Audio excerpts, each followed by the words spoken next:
இன்று தாய் திரு அவையானது புனித ஜெரோம் எமிலியானியை நினைவு கூறுகின்றது. இவர் பிரபுகுலத்தில் தோன்றியவர். படையில் சேர்ந்து பணியாற்றிய பின் த்ரொவீதா நகரின் ஆளுநராக நியமிக்கப்பட்டார். அங்கு நடந்த போரில் கைதியாக்கப்பட்டு விலங்கிடப்பட்டார். சிறையில் அடைந்த இன்னல்களை மிகுந்த பொறுமையுடன் ஏற்றுக்கொண்டார். இவர் தேவதாயாரின் மீது மிகுந்த பக்தி கொண்டிருந்தார்.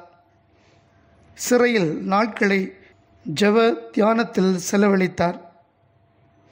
சிறையில் மரியன்னை இவருக்கு காட்சியளித்து இவருடைய விலங்குகளை உடைத்து இவரை சிறையிலிருந்து விடுவித்தார்.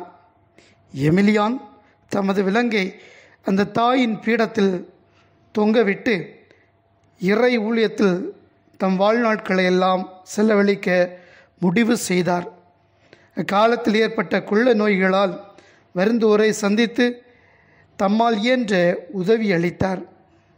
கொள்ளை நோயின் நிமித்தம் கைவிடப்பட்ட ஆதரவற்ற பிள்ளைகளை சேர்த்து அவர்களுக்கு தொண்டு புரிந்தார். இவர்களை பேணுவதற்காகவே ஒரு துறவற சபை நிறுவினார். பல நகரங்களிலும் இருந்த பிள்ளைகளை ஒன்று சேர்த்து பேணி வருவது இந்த சபையினரின் முதன்மையான குறிக்கோளாய் இருந்தது. 1537 ஆண்டில் ஒரு முறை புனிதர் தொற்று நோயாளருக்கு பணிவிடை செய்து வருகையில் தாமும் அதே நோயால் தாக்கப்பட்டு மன்னக வாழ்வை முடித்து கொண்டு விண்ணக வாழ்வை பெற்றுக்கொண்டார். 9ஆம் பத்திநாதர் இவரை ஆதரவற்ற ஏழைகளுக்கு பாதுகாவலராக அறிவித்தார்.